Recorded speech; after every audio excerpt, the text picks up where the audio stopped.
दोस्तों उम्मीद करते हैं कि ठीक ठीक होंगे। ये लाइव मैंने इसीलिए किया है बस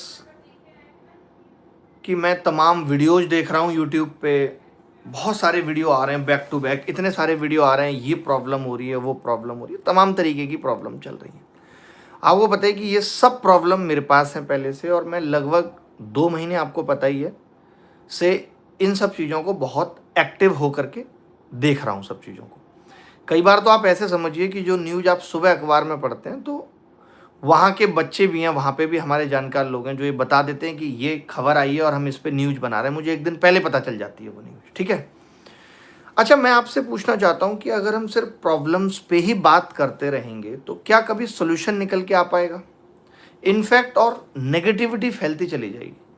आपको मालूम है, जिस दिन एसएससी ने वो नोटिस निकाला था, उस दिन ही हमने प्लान कर लिया था कि हम हाई कोर्ट में रिट दायर करेंगे कि ये नोटिस एकदम गलत है, जिसमें उन्होंने कहा था कि आप आंसर नहीं बता सकते।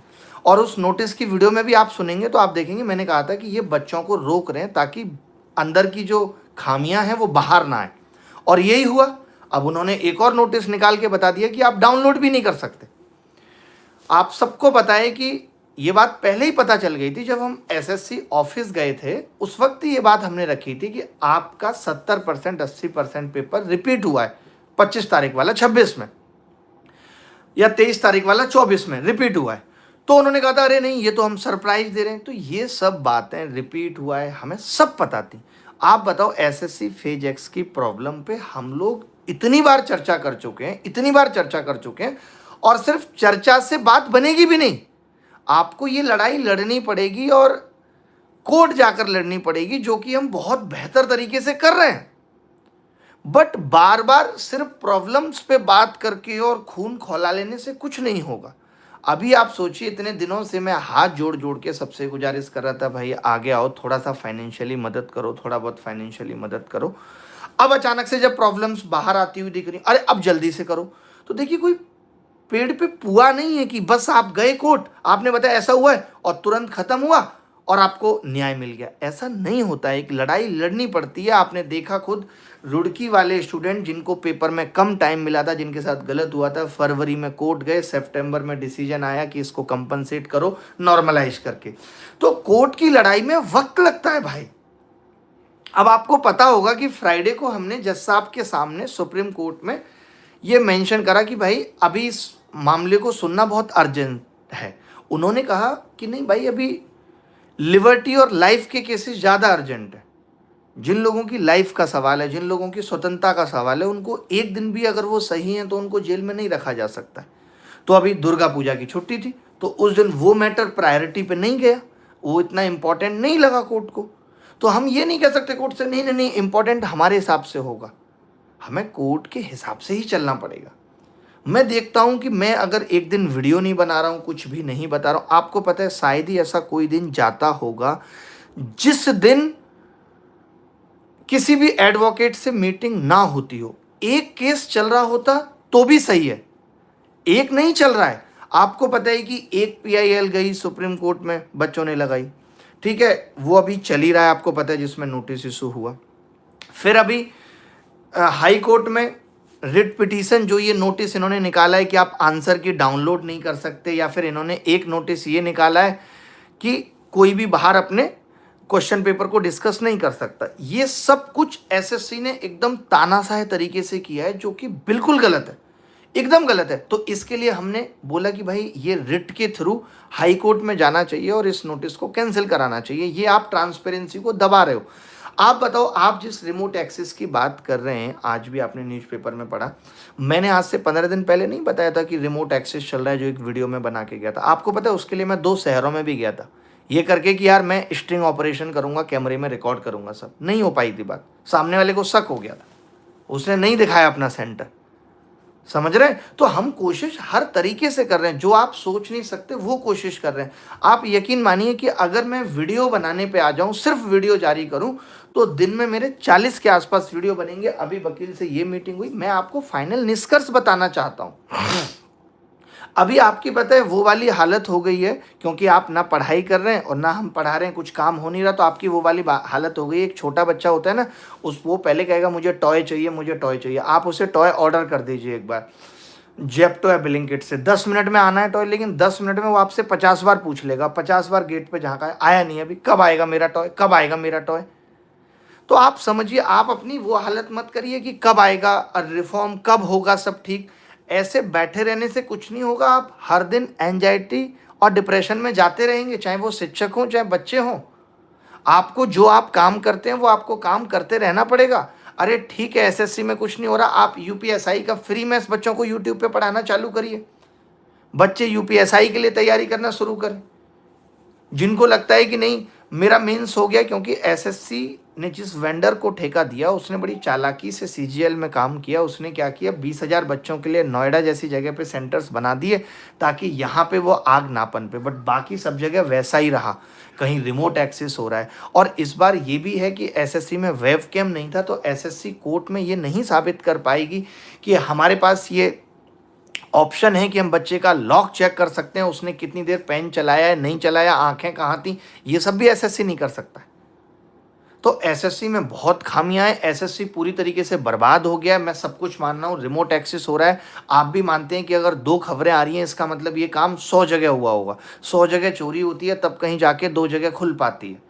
तो ये सब कुछ है। और आप सोच रहे हैं कि सर कुछ करिए, तो मैं ना तो एसएससी का चेयरमैन हूँ, ना ही भारत का प्रधानमंत्री हूँ कि मेरे एक हाथ में है कि मैंने एक बटन दबाया और सब कुछ ठीक हो जाएगा। आपको भी हिम्मत रखनी पड़ेगी, धैर्य रखना पड़ेगा, सहनशीलता लेके आनी पड़ेगी, इन सब चीज़ों को बर्दाश्त करते हुए और फिर लड़ाई लड़ना। अगर आप टूट जाएंगे और आपकी वजह से हम टूट जाएंगे तो हम कैसे लड़ाई लड़ पाएंगे, आप बताइए।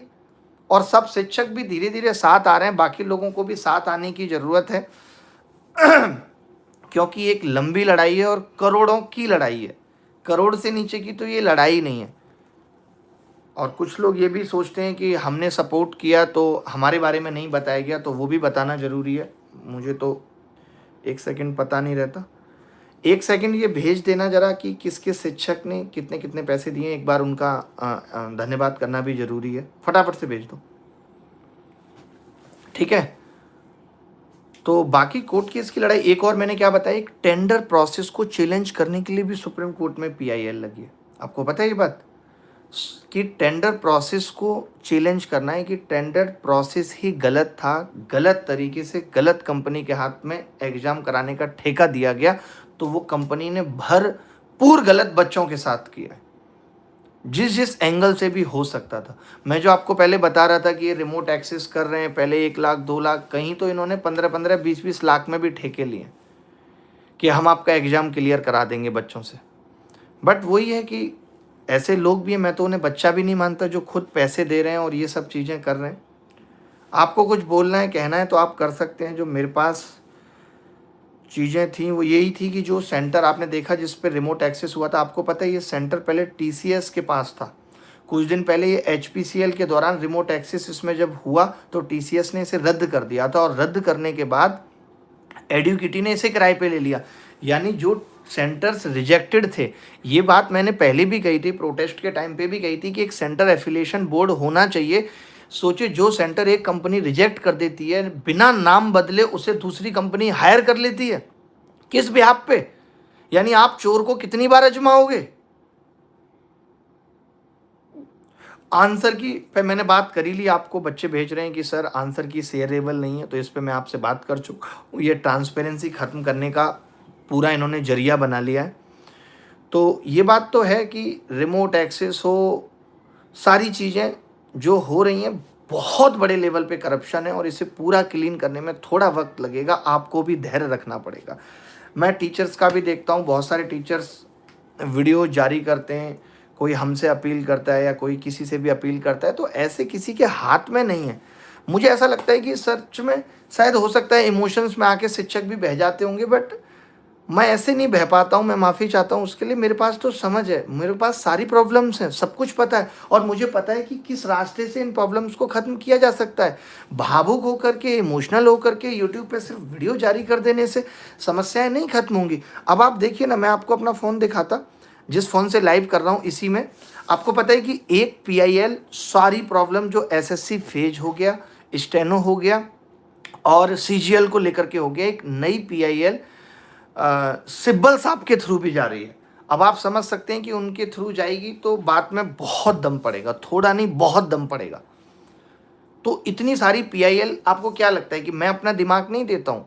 मुझे मालूम है कि मुझे कितने मैसेजेज करने पड़ते हैं पूरे दिन में, फिर 1-1.5 घंटे मीटिंग में बैठना पड़ता है, और मैं उन सब के बीच में बार बार आके आपको अपडेट, देखिए अपडेट कब दिया जाता है, कुछ अच्छा होगा तो मैं आपको आके अपडेट दूंगा।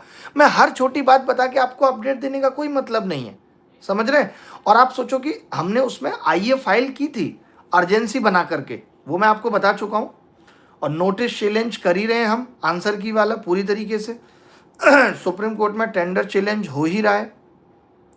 रिमोट एक्सेस वाली बात पे बात कर ली। देखिए पेपर लीक का लोगों को अब डर ही नहीं है। घोटालेबाज जितने भी लोग हैं वो खुलकर एकदम तैयार हैं। बैन हुए सेंटर को बस नाम बदल देने से परीक्षा सेंटर बन जा रहा है और नकलें हो रही हैं खूब। सीबीआई जांच, हम तो ये कोशिश करेंगे कि इस पूरे प्रोसेस की, टेंडर प्रोसेस से लेकर के हर एक चीज़ की सीबीआई जांच होनी चाहिए, ठीक है। मोहित गोयल सर ने सबसे पहले जो सपोर्ट किया था आप सबके लिए, हम ऐसा ही कर रहे हैं जैसे कहीं मान लेते हैं कुछ फाइलिंग का चार्ज है तो उस शिक्षक को कह दिया कि ये फाइलिंग का चार्ज आप देख लीजिए। जैसे मोहित गोयल सर ने, मुझे पैसे वाली बात बोलना भी बड़ा ख़राब सा लगता है, कभी नहीं बोलिए, लेकिन शिक्षक चाहते हैं कि बताया जाए, तो मोहित गोयल सर ने 50,000 रुपये की मदद की। अमन सर ने एक जो टेंडर प्रोसेस वाली की फाइलिंग थी उसमें 90,000 रुपये की मदद की। गगन प्रताप सर ने 2 लाख रुपए की मदद की। परमार सर ने 1 लाख रुपए की मदद की। शुभम जैन सर ने 1 लाख रुपए की मदद की। भूतेश सर ने 1 लाख रुपए की मदद की। अभिषेक ओझा सर ने 50,000 की मदद की। प्रकाश अवस्थी सर ने 10,000 की मदद की। जबकि मैंने मना किया था तुम लोगों को कि प्रकाश सर को नहीं बोलो और उनको बस बोलो कि वो बाकी और टीचर्स से बोलें, लाइक खान सर से, बाकी सबसे, कि एक एक हियरिंग की जिम्मेदारी वो लें। क्या करते हो पता नहीं तुम लोग, कोई बात नहीं। रैंकर गुरुकुल्स ने 1 लाख रुपए की मदद की। तो यही मदद थी, बट ये लड़ाई लंबी है और एक हियरिंग की लड़ाई नहीं है, 4-5 हियरिंग, इसमें 6-7 हियरिंग लगेंगी और सुप्रीम कोर्ट को बहुत मतलब इंटेंशनली इंटरवीन करना पड़ेगा, तब कहीं जाके एसएससी को समझ में आएगा। एसएससी पूरी तरीके से घिर गई है। चेयरमैन साहब को सही वक्त है कि इस्तीफा दे के निकल जाना चाहिए।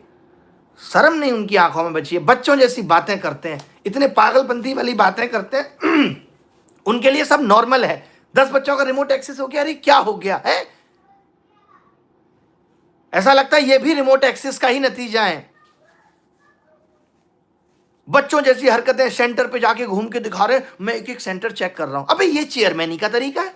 तुम्हें चेयरमैनी आती है? बनाया किसने तुम्हें चेयरमैन? मुझे लगता है इन सब चीजों को करने के लिए ही आप चेयरमैन बने हैं, कि किस कंपनी को टेंडर देना है, किस तरीके से टेंडर कंप्रोमाइज होगा। मैंने एसएससी के इतिहास में ऐसा पहला चेयरमैन देखा है। गलती और ऊपर से सीना चोरी। आके वो बच्चा बताएगा हाँ नहीं नहीं गलत नहीं हुआ है, गलत नहीं हुआ, हम बहुत फेयर तरीके से सब कुछ कर रहे हैं। ये तुम्हारा फेयर तरीका है? नरक में भी जगह नहीं मिलेगी, मैं बता रहा हूं। भगवान करे इस आदमी का जन्म, यह आदमी वेजिटेरियन हो और इसका जन्म किसी यूरोप के देश में हो, जहां इसको ब्रेड भी ऐसे काटनी पड़े और भगवान दांत भी ना दे, ऐसी सजा मिले, जोर की लगी हो बैठने को जगह ना मिले। हद कर दिया यार, मजाक बना के रख दिया पूरे सिस्टम को। जबकि हम लोग कह रहे थे एसएससी इस बंदे ने आंसर की क्यों नहीं जारी की थी सीजीएल से पहले? पेपर तो खत्म हो गया था 31 अगस्त के आसपास। इसको पता था आंसर की जारी की तो इतनी सब प्रॉब्लम है, बच्चे भड़क जाएंगे, कोई सीजीएल होने नहीं देगा, पता था इनको। अब आंसर की छुपा दें, नई बहू है आंसर की, तो उसका चेहरा कैसे दिखा सकते हैं? उसकी तो मुंह दिकरौनी करनी पड़ेगी। एक दिन का पेपर दूसरे दिन 93-94 क्वेश्चन रिपीट हो जाते हैं और ये कह रहे हमने तो सरप्राइज मुंह पे फेंक के मारा है। खुद के मुंह पे क्यों नहीं फेंक के मार लिया? वो भी सुगड़ हो जाता थोड़ा।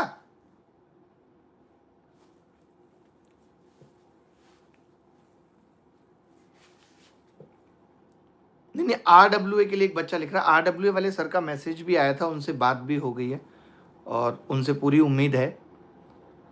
बाकी सब देखिए, जितने भी बड़े बड़े प्लेटफॉर्म हैं, चाहे वो पीडब्ल्यू है, चाहे खान सर हैं, चाहे करियर विल खुद है, इन सबको एक एक हियरिंग की कंप्लीट रेस्पॉन्सिबिलिटी लेनी चाहिए। क्योंकि देखिए मैंने भी जो अपना सोचा है, मेरा भी एक है कि मैं यहाँ तक तो करूँगा ही करूँगा, और मुझे लगता है कि वहाँ तक में चीज़ें सही हो भी जानी चाहिए। बट अगर ऐसा लगता है कि और ज़रूरत पड़ी तो फिर बाकी लोगों से खुद जाके पर्सनली हाथ पैर जोड़ेंगे और बात करेंगे। बाकी मैं बहुत एक्टिव लेवल से लगा हुआ हूँ, आपसे फिर हाथ जोड़ के कह रहा हूँ, सभी शिक्षकों से भी कह रहा हूँ, बच्चों से भी कह रहा हूँ कि हम बहुत एक्टिव तरीके से लगे हुए हैं, अपना सब कुछ छोड़ के लगे हुए हैं। इस फ़ोन में जो ग्रुप है, मैं आपको अब आपको मतलब हर चीज़ नहीं आपको बता सकते हैं, एक एक चीज़ की किस तरीके से सुबह उठने से लेकर के ही बात शुरू हो जाती है।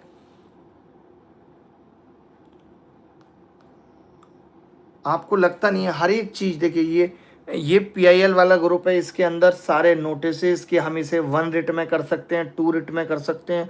आप सुबह भेजते हो, उससे पहले ज़रा देखना, ये 5:44 पे हम भेज चुके हैं, 5:44 पे। आप तो सुबह 7-8 बजे जगे होगे। हम सुबह 5-5, 4-4 बजे भी अगर जग जाते हैं तो सबसे पहले जगते यही काम करते हैं, क्या न्यूज़ है, क्या ग्रुप में शेयर करनी है, क्या करना है। समझ रहे हो? तो बट एक चीज़ की आपसे फिर से रिक्वेस्ट करूंगा कि पढ़ना मत छोड़िए, किसी भी एग्जाम के लिए पढ़िए, कुछ भी पढ़िए यार, दोबारा से 12th कर लीजिए भैंस की आंख यार, आपका कुछ करने का मन नहीं है तो। बट पढ़ते रहिए, क्योंकि अगर आप नहीं पढ़ेंगे, आप समझिए बात को, अगर आप नहीं पढ़ेंगे, हम नहीं पढ़ाएंगे तो हम लोग डिप्रेशन में आ जाएंगे, हमें ही लगेगा कब आएगा रिजल्ट। हम ऐसा सोच के नहीं बैठ सकते कि अब उस दिन रिफॉर्म आएगा, उस दिन से मैं पढ़ाई स्टार्ट करूंगा। आप समझ रहे हो? तो आप पढ़ते रहो, कुछ भी करो, आप कुछ भी करो, लेकिन पढ़ते रहो, पढ़ते रहो। मैं आपको बार बार एक ही चीज समझा रहा हूं।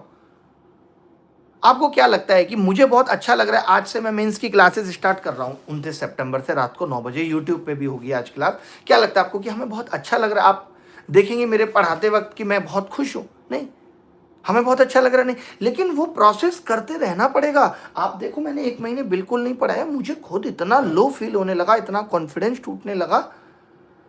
तो कुछ कुछ करते रहना पड़ेगा। ठीक है, पढ़ते रहेंगे, मान लेंगे कि ऐसे ही पढ़ रहे हैं। मैं नहीं पढ़ा रहा हूँ मेंस के लिए, मैं तो मान रहा हूँ किसी भी एग्जाम के लिए पढ़ा रहा हूँ, सब कुछ पढ़ा दूंगा। वो मेंस तो एक नाम है और बहाना है। बट गणित पढ़ेंगे, क्योंकि कुछ तो करना पड़ेगा। कुछ नहीं है करने को तो बार बार जब दिमाग उसी चीज पे रहेगा तो बहुत मुश्किल हो जाती है। आपने देखा भी होगा, जब आपको किसी का इंतजार करना हो और पहले मोबाइल भी नहीं होता था, कितना मुश्किल होता था उसका इंतजार करना। आज तो आप फिर भी कर लेते हैं, क्योंकि जब तक मोबाइल में रील स्क्रॉल करते रहते हैं तो पता नहीं चलता है वक्त का। एक बच्चा लिख रहा है, सर आपका कान सूजा हुआ है। पता नहीं मेरे कान में कुछ दिक्कत हो गई है यार, इधर से आवाज़ भी कम आ रही है और बहुत हैवीनेस लग रही है, ऐसा लग रहा है मैंने हेडफोन लगाया हुआ है इधर, तो थोड़ा सा सूजा हुआ है। आज दवाई लेते हैं डॉक्टर से टाइम निकाल के, सर्दी भी हो रखी है, बहुत सारी चीज़ें हैं। तो देखिए, सब नहीं नहीं, बच्चे देखिए, बच्चों से पैसा लेना मेरे साहस का काम नहीं है, और ये मेरे लिए बहुत मतलब नामुमकिन वाली बात है। टीचर्स ही देंगे, सब कुछ होगा धीरे धीरे। और मेरी भी सैलरी आती है, ऐसा नहीं है, आपको पता है कि मैं करियर विल पे पढ़ाता हूँ, तो मेरी भी भगवान की दया से सैलरी आती है। ठीक है, मैनेज हो जाएगा सब। लेकिन वो भी तब आई है सैलरी जब मैं पढ़ाऊंगा, और मैंने अभी पिछले 3 महीने बिल्कुल नहीं पढ़ाया। ये मेरे लिए बड़ा दुख का विषय है, इसीलिए मैंने सोचा कि इस महीने में पढ़ाऊंगा। हाँ, आभास सैनी सर ने यार मदद तो की थी, पता नहीं उनका आया तो था, आई है नहीं आई है, बट मदद ये नहीं पता, बट उनका आया था। रानी मैम का भी मैसेज आया था, रानी मैम का भी मैसेज आया था, अभी भी आया हुआ है रानी मैम का मैसेज। तो बाकी सारे शिक्षक आगे आ रहे हैं, ये एक बड़ी बात है कि सब जितना भी करें ठीक है। कोई एक हिम्मत सी मिल जाती है कि यार चलो सब शिक्षक आ रहे हैं, तो एक हिम्मत की बात हो जाती है ये, समझ रहे हैं? भले 1 करोड़ रुपए लगे और 20 लाख भी आ जाए, तो ये एक हिम्मत है, बहुत बड़ी, बहुत बड़ा सपोर्ट है।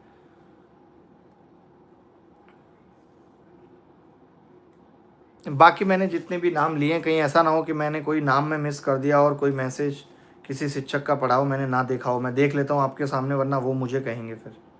आवाज सैनी सर से बात हुई थी, इसमें कोई दो राय नहीं है, बट उन्होंने अभी सपोर्ट नहीं किया। हो सकता है कि अभी आगे करेंगे। बाकी रानी मैम का मैसेज मैंने आपको बता दिया कि आया हुआ ही है। नीतू मैम का मैसेज है, 93 क्वेश्चंस डिट्टो, ठीक है। और रेमो सर का मैसेज आया है कि किस टाइम फ्री रहते हैं, कॉल लगाता हूँ आपको, कभी भी कर लीजिए सर।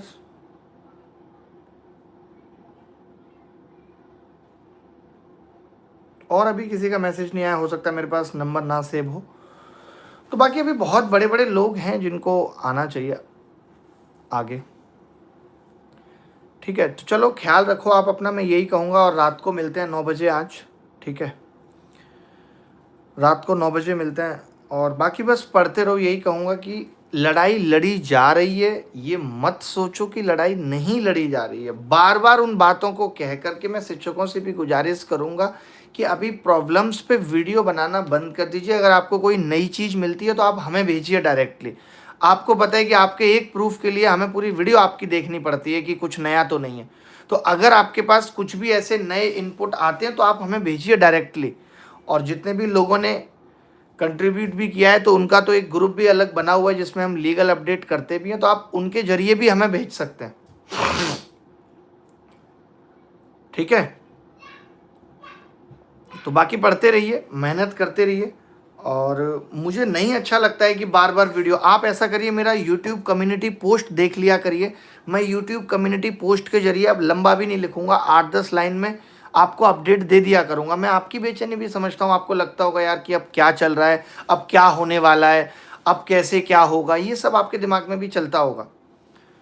बट ऐसा नहीं है कि सरकारों तक बात नहीं पहुंचती है, डीओपीटी तक बात नहीं पहुंचती है। डायरेक्टली इनडायरेक्टली हमने हर तरीके से बात पहुंचाने की कोशिश की। आपको भी मालूम है, प्रोटेस्ट भी हुआ, सरकार के कानों तक खबर भी गई। बट ये सब कोई आपकी समस्याओं को सुनने के लिए तैयार ही नहीं है। आप देखते हैं बिहार में प्रोटेस्ट होता है, किस तरीके से लाठी चला दी जाती हैं बच्चों पे। तो आज भारत में इतना युवा है, भारत जैसा खूबसूरत देश पता है कोई हो भी नहीं सकता है। बट इस खूबसूरत देश की ऐसी तैसी चुने हुए लोगों ने, सरकार में बैठे हुए लोगों ने, सरकारी अधिकारियों ने लगा रखी है। वरना भारत से जैसा खूबसूरत देश पूरे यूनिवर्स में ना था, ना है, ना कभी आगे आ पाएगा। और इस वक्त का जो भारत है, जिस वक्त उसके पास सबसे ज़्यादा युवा आबादी है, बस उसको एक सही दिशा देने की ज़रूरत है। वो हमारे देश की सरकारें नहीं कर पा रही हैं, पूरी तरीके से विफल हैं। हमारे देश की सरकारें एक दूसरे पे छींटाकशी, राहुल ने ये किया, मोदी साहब ने ये किया, एक दूसरे को जलील करने पे इनका पूरा वक्त जा रहा है। कोई भी सही दिशा में देश के लिए सोच ही नहीं रहा है। भगवान से विनती करूंगा कि कोई ऐसा बुद्धिमान पैदा हुआ हो देश में जो आगे आने वाले भविष्य में देश की कमान संभाले, तो देश को बहुत आगे ले जाया जा सकता है। बहुत अच्छा देश है भारत, इतनी सब चीजें की जा सकती हैं। आज हमारी आईटी सर्विसेज पूरी दुनिया को सर्विसेज देने के लिए फेमस है, लेकिन हमारे खुद के देश में इंजीनियर्स खाली घूम रहे हैं और उन्हें यूपीएससी की और एसएससी की तैयारी करने आना पड़ रहा है। अगर हमारे देश में एक इंजीनियर को सही दिशा मिल जाए और उसको लाख रुपए की सैलरी से शुरुआत हो जाए तो वो कभी सरकारी नौकरी की तरफ नहीं भागेगा। मजबूर हो गया है देश का युवा सरकारी नौकरी की तरफ भागने के लिए, क्योंकि बीटेक करके भी वही हाल है, एमबीए करके भी वही हाल है, कहीं कोई अपॉर्चुनिटी ही नहीं है। तो करे क्या वो? और ये अपॉर्चुनिटी क्रिएट करना सरकार की जिम्मेदारी थी, जिससे सरकार भाग रही है। उसको फालतू आलतू जलालतू चीज़ों से ही फुर्सत नहीं है। एक देश के प्रधानमंत्री को अगर चुन लिया जाता है तो उसकी पूरी जिम्मेदारी है। आज भले ही मीडिया चिल्ला चिल्ला के बोलती रहे 24 घंटे पीएम काम करते हैं, 24 घंटे, तो 24 घंटे पीएम देश के लिए काम नहीं करते। 24 घंटे पीएम काम करते हैं कि बिहार में रैली करनी है। क्या जरूरत है? एक देश का पीएम बिहार में रैली क्यों करेगा? मैं आपसे पूछना चाहता हूं, क्या जरूरत है? उनको बिहार का मुख्यमंत्री बनना है? क्यों करें वो बिहार में रैली? अगर उनको एक संदेश देना भी है देश के नाम, तो 5 मिनट का एक संदेश चुनाव से पहले दे दे। हर दिन भाग करके ये जो रैली में टाइम खराब करते हैं, ये सब देश के बारे में सोचने में लगाएं तो देश बहुत आगे जा सकता है। लेकिन हमारी देश की मीडिया का तो खुद बुरा हाल है, ना उसके पास सवाल पूछने की हिम्मत बची है। बस वो तो राजा की वाई वाई करेगी। बहुत गुस्सा आती है, एकदम खून सा खौल जाता है मेरा, इनकी भैंस को भोपाल ले जाऊं। इनको कुछ दिखता ही नहीं है। पेपर लीक हो रहा है, आप सोचो, एसएससी, सीजीएल, स्टेनो, फेजक, कितनी सारी प्रॉब्लम आ गई और अब आ रही हैं। कोई है मेन स्ट्रीम मीडिया जिसने इसको पूरा एकदम बड़ी खबर बना दिया हो? और जो भी इनके यहाँ आ रहा है उसमें डिबेट में, उससे ये सवाल पूछ रहे हो? नहीं, कोई इज्जत ही नहीं है। मतलब फिर आप सरकारी नौकरी के सपने बेचना भी तो बंद करो ना। अब कह दो कि हम नहीं देंगे कोई सरकारी नौकरी, और नहीं दोगे तो सरकार चलेगी कैसे? आप जैसे लोग ही सरकार में सेलेक्ट होकर सरकार चला रहे हैं, तो देश चलेगा कैसे? या तो आप कह दो कि हम भर्ती इनडायरेक्टली कर रहे हैं, फिर हम आपको बताएं और करने दे देंगे हम इनडायरेक्टली भर्ती।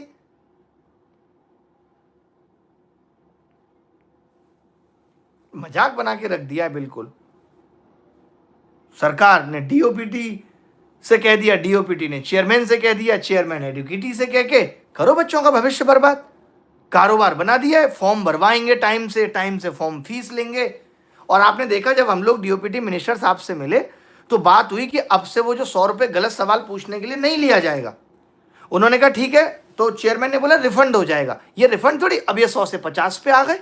आप इसको चिंदीगिरी नहीं कहोगे तो क्या कहोगे? इसे बनियागिरी नहीं कहोगे कि भैया इनको तो सिर्फ धंधा बनाना है, इसको धंधागिरी नहीं कहोगे तो क्या कहोगे? ये धंधा ही तो बना रहे कि चलो 100 वाली बात थी उसको 50 कर देते हैं, फिर कभी आंदोलन होगा लोग डीओपीटी से मिलेंगे तो 50 से 25 कर देंगे, लेकिन ये तो हम चालू रखेंगे क्योंकि हमारा असली कमाई का जरिया यही है। नहीं, ये तो पैसा ही इससे कमा रहे हैं। खुद सोचिए, एसएससी ने 100 सवाल पूछ के खुद कह दिया कि 8-10 तो हमने गलत मान लिए। मतलब एसएससी को लग गया पहली नजर में कि ये सवाल गलत है। क्या ये सच में 100 सवाल सही नहीं बना सकते? आपको लगता है ऐसा हो सकता है? भारत पूरे देश में एक साथ चुनाव करा लेता है, इतनी बड़ी चीज, और ये 100 सवाल सही से नहीं बना सकते। इनकी मंशा नहीं है सही से बनाने की। बात ये है, ये सब कुछ सही करना नहीं चाहते। दिक्कत ये है सबसे बड़ी कि इनको करना नहीं है सब कुछ सही। जी संजीव सर, आरडब्ल्यूए की से भी बात हुई थी और अभी भी बात चल रही है, वो जरूर मदद करेंगे। समझ रहे? तो बहुत खराब हो गया है सिस्टम, धीरे धीरे ठीक होगा। और मैं तो चाहता हूं कि कुछ देश में नई पार्टियां बने और नई राजनीति का जन्म हो और सुधार की राजनीति का जन्म हो, मुद्दों पे बात करने की राजनीति का जन्म हो, जो कि आज बिल्कुल नहीं है। आप देख लीजिए कि कोई भी मुद्दे पे बात आज चुनाव से पहले नहीं होती। आज से 15 साल 20 साल पहले ऐसा नहीं था। जब भी कोई सरकारें आती थी दाम कम हुआ करते थे, पेट्रोल डीजल के लुभाने की कोशिश करती थी। आज नहीं है। आज सिर्फ ये है कि जिस वक्त वोट लेना होगा तो लोगों को राशन पानी दे देंगे, बस इसी तरीके से लोगों को बहला फुसला लेंगे। नौकरी देनी है, नौकरी का वादा पूरा किया नहीं किया, ये सब कुछ नहीं होता था। लेकिन पहले ये अच्छा होता था कि अल्टरनेट सरकारें चला करती थी। ये सरकार आई, अगली बार बदल देंगे। राजस्थान में ही देख लो, पहले जब अल्टरनेट सरकार चला करती थी तो चीज़ें फिर भी ठीक थी। जब से हम लोगों ने सिर्फ एक ही सरकार को चुन लिया और कह दिया कि नहीं अब तो जो करना है तुम ही करो, तब से समस्याएं और बढ़ी हैं और तब से तानाशाही और बढ़ी है। चाहे वो आयोग कर रहा हो, यूपीएससी को देख लो, यूपीएससी 1 साल बाद आंसर की देती है। आपको पता है कि यूपीएससी के खिलाफ अभी पीआईएल डाली गई कोर्ट में और ये कहा गया कि आप आंसर की पहले ही दो, तो यूपीएससी अड़ी हुई है, आंसर की देने को तैयार नहीं है। तो इनकी बदमाशियों की हद तो आप देख सकते हैं। खाली ये एसएससी ही तानाशाही नहीं कर रही है, सब कर रहे हैं। अरे अपडेशन नाम की कोई चीज होती है कि नहीं? पुराना डीओपीटी मंत्रालय था, नया बना, पुराना संसद था, नया बना, तो जो पुराने रूल हैं वो भी तो नए बनने चाहिए। आपको पता है यूपी सब इंस्पेक्टर में ट्रेनिंग में जो पैसा मिलता है वो आज से 20 साल पहले जो मिलता था वही मिलता है, 3-4 हजार रुपए ट्रेनिंग में। सोचिए कितना गलत है। और सरकार के पास अगर सरकारी लोगों को देने के लिए पैसे नहीं है तो सरकार को देखना है कि कैसे कमाना है। एक घर का मुखिया ये देखेगा कि कैसे कमाना है। सरकार को एडवर्टाइजमेंट पे पैसा खर्च करना बंद करना पड़ेगा। ये सब सरकार को देखना है। सरकार ये बहाना नहीं मार सकती कि आज सरकार के पास पैसा नहीं है इसलिए वो लोगों को नहीं दे पा रही। क्यों नहीं है भाई? आप कहाँ लुटा रहे हैं पैसे को? जहां देश की इकोनॉमी 3-4 नंबर की इकोनॉमी है और देश के पास पैसा नहीं है। तो बहुत सारी दिक्कतें हैं। पहले ये एसएससी को सुधार लें और फिर जो है बाकी सब भी सुधरेगा। अब देखिए, बच्चे कहते हैं सर आपको राजनीति में आना चाहिए। मैं इन पार्टियों के साथ राजनीति में आऊँ? आप बताओ, जहाँ पे ये पार्टियां जब जरूरत होती है तो दोनों मिलकर के कोर्ट एक साथ चली जाती हैं। आपको पता है कि जब बाहर से फंडिंग ना मिले पार्टी फंड में, उसके लिए केस डाला गया तो बीजेपी कांग्रेस एक साथ मिल करके कोर्ट चली गई कि नहीं नहीं ऐसा नहीं होना चाहिए। तो जब कोई ऐसी बात ना जो पार्टी को आहत कर सकती है उस पे ये लोग मिल के कोर्ट चले जाते हैं। और जब बच्चों का मुद्दा है, बेरोजगारी का मुद्दा है, तो ये साथ मिल के नहीं आ सकते। क्या विपक्ष ये कोशिश नहीं कर सकता है कि नहीं हम ये 150 बच्चों के साथ आपके साथ चलते हैं, डीओपीटी मिनिस्टर से मिलेंगे, आप अपनी प्रॉब्लम्स बताना और इंस्टेंट सोल्यूशन होगा? ये विपक्ष के हाथ में है। मैंने पहले भी ये बात कही है, अभी भी कह रहा हूं कि विपक्ष चाहता है आंदोलन हो, विपक्ष चाहता है कि लोग अपने मुद्दे चिल्ला चिल्ला के बताएं, लेकिन विपक्ष नहीं चाहता कि इन समस्याओं का समाधान हो। नहीं तो विपक्ष कैसे बोलेगा विपक्ष कैसे बोलेगा फिर कि सरकार खराब है। तो चलिए फिर मैं चलता हूँ, रात को मुलाकात होगी आपसे 9 बजे। मैंने सोचा अभी बता देता हूँ क्योंकि पढ़ाई अपनी जगह रहे और ये सब बातें अपनी जगह रहें तो अच्छा है। आप भी पढ़ाई करते रहिए और हम भी पढ़ाते हैं, और सभी शिक्षकों से भी ये गुजारिश करूँगा कि आप सब भी पढ़ाइए। और बाकी जो शिक्षक राजनीति में आ रहे हैं, बिल्कुल आना चाहिए और एक नई राजनीति का जन्म होना चाहिए अब, क्योंकि भारत को आगे लेके जाना है और नंबर 1 कंट्री बनाना है वर्ल्ड में, और वो अभी संभव है जब इतने सारे युवा देश के अंदर हैं, तो हम बना के रहेंगे। ठीक है, धन्यवाद, थैंक यू, बाय, ख्याल रखिएगा, खुश रहिएगा। और एक बच्चे ने तो नाम भी बता दिया, शिक्षक लोकतंत्र पार्टी होनी चाहिए। वाह वाह वाह, क्या हो जाएगी इसकी शॉर्ट फॉर्म? SLP।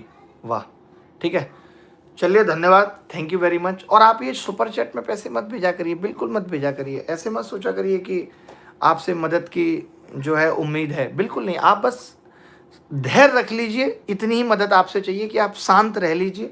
और आपकी लड़ाई लड़ी जा रही है और आप जीतेंगे, मुझे पूरा भरोसा है। पहले भी जीते हैं, अब भी जीतेंगे। ठीक है, मैं पूरी ताकत लगा रहा हूँ। ठीक है, एक एक चीज़, क्योंकि इसमें मेन यही होता है कि जब भी आप कोर्ट जाते हैं तो आपका ध्यान देना, हर पल एक एक चीज़ की खबर रखना और कंट्रोलिंग अपने हाथ में रखना, ये सबसे ज़रूरी होता है जो मैं कर रहा हूँ। ठीक है, धन्यवाद, बाय, टेक केयर। शाम को मिलते हैं। जो भी बच्चे मेंस की क्लासेस देखना चाहते हैं, पढ़ना चाहते हैं, भले ही वो अभी कोई मेंस नहीं दे रहे हैं, अगले साल देंगे या कभी भी, तो एटलीस्ट इतना डिसिप्लिन रखिए कि एक दो क्लास करते रहिए। ठीक है, तो शाम को मिलते हैं 9 बजे। और आज की क्लास में एक लाइव टेस्ट करेंगे, आप देखेंगे कि अभी आपकी तैयारी का स्तर क्या चल रहा है, कैसा चल रहा है, इन सब पे भी बात करेंगे। तो मिलते हैं, ख्याल रखिए, खुश रहिएगा, पढ़ते रहिएगा। ठीक है, जो भी बच्चा इस बैच में आना चाहेगा तो आ सकता है। रात को YouTube पे मिलेंगे 9 बजे। ठीक है, धन्यवाद, बाय, ख्याल रखिए, खुश रहिए।